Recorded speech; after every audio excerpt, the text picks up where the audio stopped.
انسان طاقتور ہو جاتا ہے جب وہ سمجھتا ہے کہ سارا کچھ میرے رب کے دست قدرت میں۔ پھر وہ کوئی تخریب نہیں کرتا، کوئی غلط رستہ اختیار نہیں کرتا، کوئی چور دروازہ اختیار نہیں کرتا، بلکہ وہ اپنے رب کی رضا پہ راضی رہنے کا عادی ہو جاتا ہے۔ اب اللہ تبارک و تعالیٰ نے ایک قانون بنایا ہے، اور قانون ہمیں رب کریم نے اس طرح سمجھایا ہے کہ یہ ضروری نہیں ہے کہ جو تم طلب کر رہے ہو یا جو تم چاہ رہے ہو وہی ہو، اور وہ ہو تو وہ تمہارے حق میں بہتر بھی ہو۔ کوئی ضروری ہے کہ جو ہم چاہ رہے ہوں وہ بالکل ٹھیک ہی ہو اور وہ ہمیں مل ہی جائے؟ یہ کوئی ضروری ہے؟ کبھی بھی اپنی زندگی میں اس طرح کی تڑپ نہ پیدا کریں، ورنہ آپ بے چین ہو جائیں گے۔ آپ کی زبان پر کئی شکوے آئیں گے، کئی شکایتیں آئیں گی، آپ بہت ساری جگہوں پہ نافرمانی والے جملے بول دیں گے معاذ اللہ۔ بس رب جو فیصلہ کرے اس پہ راضی رہنا سیکھے۔ فرما کل نفس ذائقۃ الموت، ہر جان نے موت کا ذائقہ چکھنا ہے۔ یہ پہلے یہ جملہ کہا، اور اسی سے ملتا جلتا جملہ آخر میں کہا، اور درمیان میں کیا کہا؟ فرمایا کل نفس ذائقۃ الموت، ہر جان نے موت کا ذائقہ چکھنا ہے۔ وَنَبْلُوكُمْ بِالشَّرِّ وَالْخَيْرِ فِتْنَةً، فرمایا ہم تمہیں آزمائیں گے، بھلائی کے ذریعے بھی اور برائی کے ذریعے بھی ہم تمہیں آزمائیں گے۔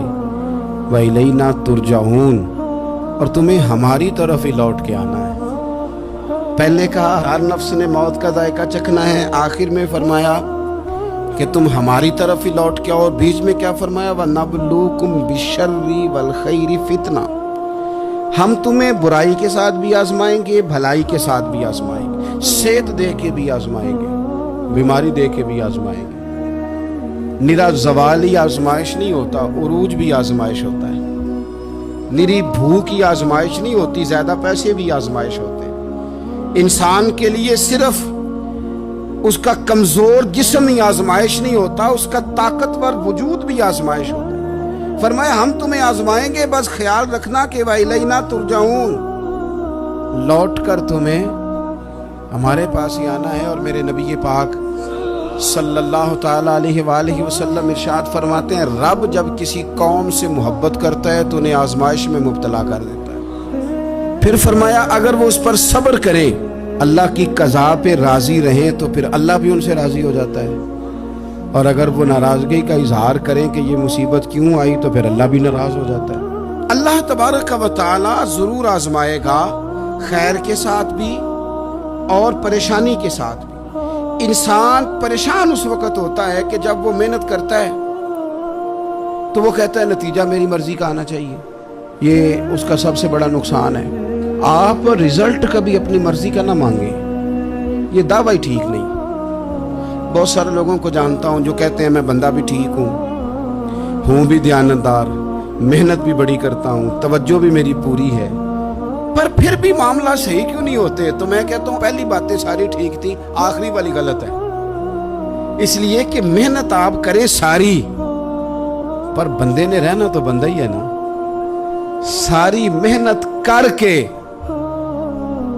آپ کبھی اس نقطے کو سمجھ جائیں نا کہ 950 سال نبیوں نے تبلیغ کی،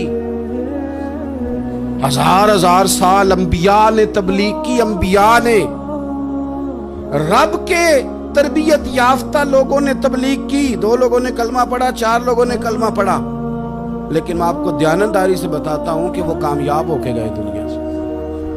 انبیاء کامیاب ہوئے، کیوں؟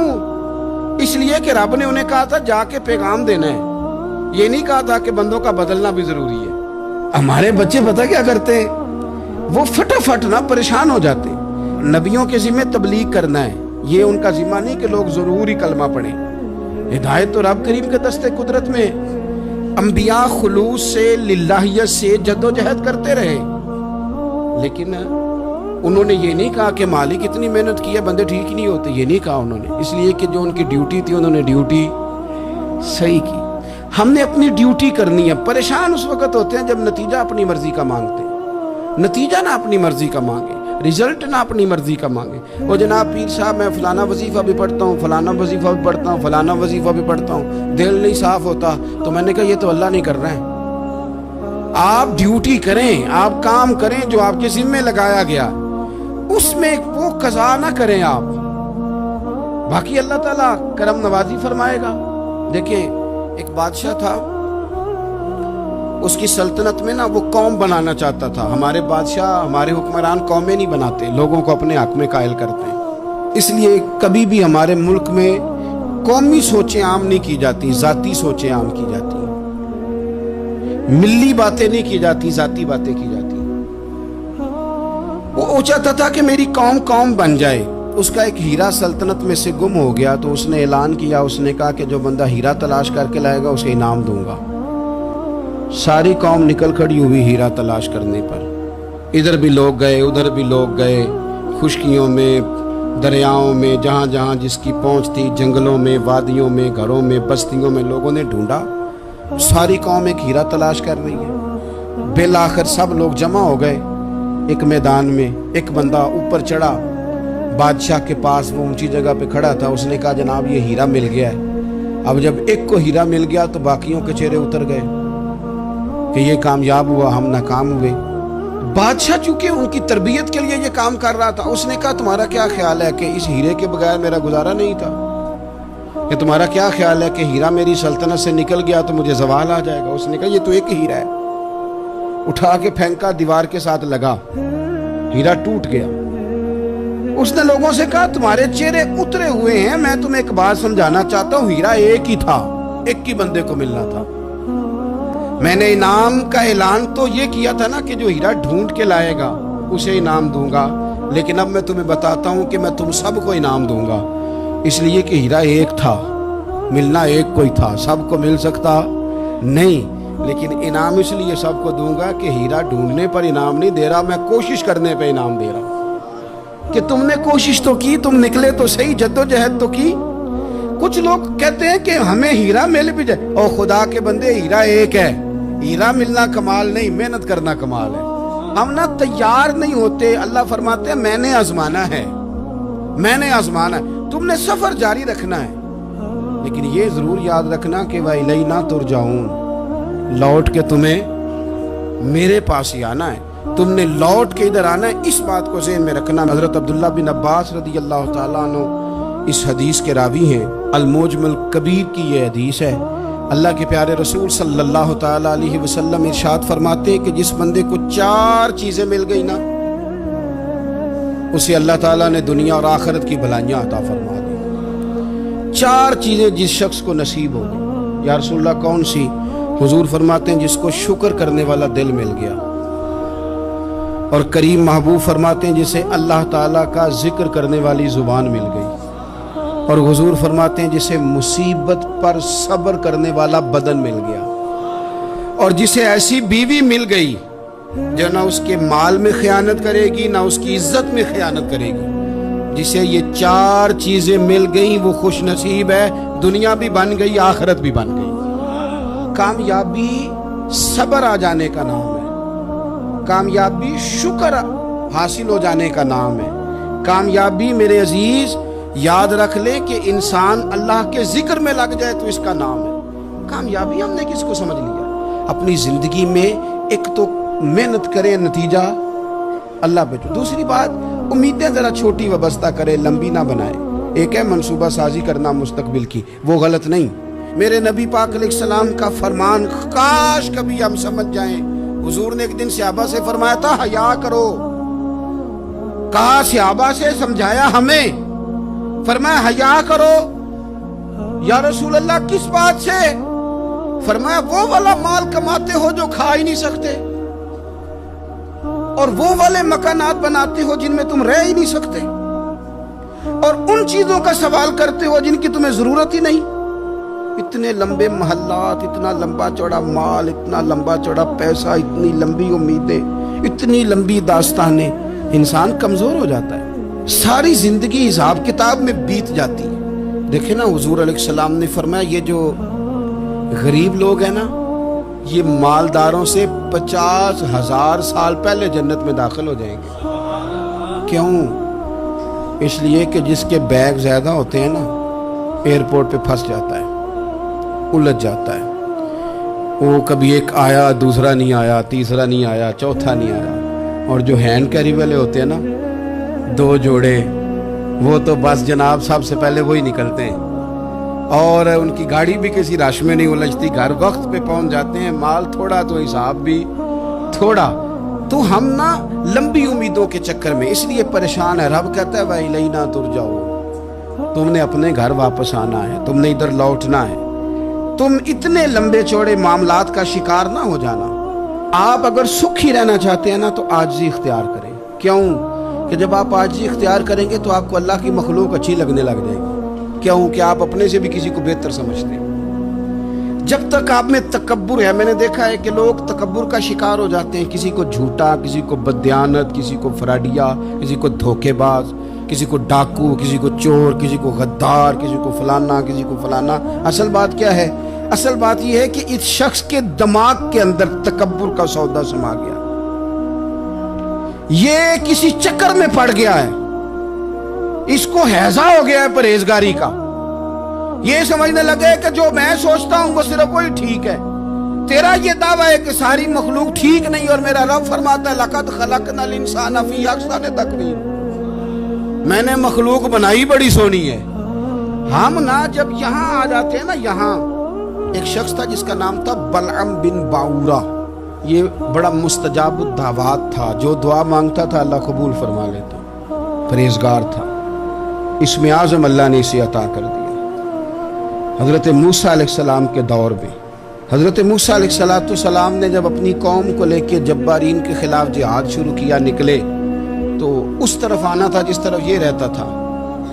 لوگ سارے اکٹھے ہو کے اس کے پاس آئے، آ کے کہنے لگے حضرت موسیٰ علیہ السلام آ رہے ہیں اپنی قوم کو لے کے حملہ کرنے کے لیے، تو دعا کر دے، معاذ اللہ نبی کے خلاف دعا کر دے، تو بد دعا کر دے تاکہ وہ آ نہ سکے، تیری دعائیں قبول ہوتی۔ پہلے تو کہنے لگا کہ کتنے بدبخت ہو، مجھے نبی کے خلاف بات کرنے اور دعا کرنے کا کہہ رہے ہو، معاذ اللہ، بدبخت ہو، دوڑ جاؤ۔ لیکن اللہ سے یہ توفیق مانگے کہ وہ انسان کا شعور سلامت رکھے، شعور سلام۔ حضرت سلطان باؤ رحمۃ اللہ علیہ نے اپنے دور میں کہا تھا کہ ایمان سلامت ہر کوئی مانگتا ہے، عشق سلامت کوئی، وہ تو انہوں نے کہا تھا نا۔ اور آج کیا حال ہے کہ مال سلامت ہر کوئی مانگتا ہے، تو ایمان سلامت کوئی۔ اب کہاں ایمان سے، اب تو مال سلامت مانگتے ہیں الا ماشاء اللہ۔ انہوں نے کہا تھا کہ ہمارے دور میں سارے ایمان کی سلامتی مانگتے ہیں اور میں عشق کی مانگتا ہوں۔ اور میں لوگوں کو کیا کہوں، میں تو یہی کہہ سکتا ہوں حضرت سلطان صاحب سے معافی لے کے کہ حضور ہونتے مال سلامت ہر کوئی منگتا ہے، تھے ایمان سلامت کوئی۔ اب تو یہ حال ہو گیا۔ او بلعم بن باورہ غلط فہمی ہو گئی، پہلے تو لوگوں کو اس نے ڈانٹ دیا، لیکن جب لوگ دوبارہ آئے نا تو تحفے طائف لے کے آئے، لالچ میں آ گیا، پاگل ہو گیا، بیوقوف ہو گیا۔ ہرس ہوس یہ کہیں کا نہیں چھوڑتا انسان کو۔ لوگ نیک لوگوں سے بھی دینداری کا رشتہ نہیں بناتے، دنیا داری کا بنا لیتے۔ وہاں سے بھی مال ڈھونڈتے ہیں جہاں آ کے انہیں دنیا بھول جانی چاہیے تھی۔ مال آیا، دولت لے کے آئے لوگ، انہوں نے تحفے طائف دیے۔ وہ کہنے لگا ٹھیک ہے، پہلے ڈانٹ رہا تھا کہ نبی کے خلاف میں بد دعا کروں، اور اب تیار ہو گیا معاذ اللہ۔ گدھے پہ بیٹھ کے یا گدی پہ بیٹھ کے جا رہا ہے کہ پہاڑ پہ چڑھ کے حضرت موسیٰ علیہ السلام اور ان کی قوم کے خلاف معاذ اللہ بد دعا کرتا ہوں۔ تو رستے میں جاتے ہوئے نا گدی نے منہ پھیر کے کہا کہ باز آ جا۔ گدی کہنے لگی تو مجھے آگے بھیجتا اور فرشتے مجھے پیچھے بھیجتا، باز آ جا۔ بڑے لوگ کانوں میں اذانیں پڑھتے ہیں کہ سیانا ہو جا، سیانا ہو جا، لیکن جب کسی پر بدبختی غالب آتی ہے تو پھر وہ سمجھدار ہونے کو تیار نہیں۔ اللہ تعالیٰ اپنی خفیہ تدبیر سے ہمیں محفوظ فرمائے۔ اللہ تعالیٰ ہمارے حق میں جب بھی فیصلہ کرے تو رحمت والا کرے، کرم والا کرے، آسانی والا کرے۔ چڑھ گیا پہاڑ پہ، اور پہاڑ پہ چڑھ کے جب اس نے ہاتھ اٹھائے، وہ لوگ جو بد دعا کرانے والے تھے وہ ساتھ ہی تھے، تو اپنے منہ سے لفظ نکالتا ہے حضرت موسیٰ کے خلاف معاذ اللہ، لیکن وہ لفظ اپنی قوم کے خلاف نکلتے ہیں. وہ ان کے خلاف بد دعا کرنے چلا تھا تو چونکہ ہر چیز اللہ کے دستے قدرت میں ہے نا، تو زبان سے نکالتا کچھ ہے، نکلتا کچھ اور ہے. پھر وہ وقت بھی آیا کہ زبان لٹک گئی، سینے پہ آ گئی، عذاب آ گیا اللہ کا، تباہ ہو گیا اپنی قوم سمیت. اپنی زندگی میں یاد رکھ لے اچھی طرح، ہرس، ہوس، تکبر، غرور، وہ کسی چیز کا بھی ہو، وہ انسان کو لے ڈوبتا ہے. اگر آپ زمین پہ کھڑے رہ کے لوگوں کو دیکھیں گے تو کچھ لوگ اگر آپ کو اپنے برابر نظر آئیں گے نا قد میں، تو کچھ انشاءاللہ بڑے بھی نظر آئیں گے. ہم نے لسٹیں بنا لی ہیں کہ کون کون کتنا غلط ہے. ہم نے ہر ایک کے بارے میں 2-4 باتیں یاد کر لی، فلانا اتنا خراب ہے، فلانا اتنا اور فلانا اتنا. اس کا نقصان یہ ہوا ہے کہ اللہ کی خوبصورت مخلوق، خوبصورت رنگوں میں ہم نے حالات خراب کر لیے ہیں. اگر ہم چاہتے ہیں کہ ہمارا دل سکون میں آئے، قرار میں آئے، تو زندگی عاجزی والی، انکساری والی، اللہ تبارک و تعالیٰ کی بات. میں اکثر کہتا ہوں کہ نبی پاک صلی اللہ تعالیٰ علیہ وآلہ وسلم نے کتنی شانیں بیان کی حضرت عمر فاروق، کتنی عظمتیں حضور نے ان کی بیان کی.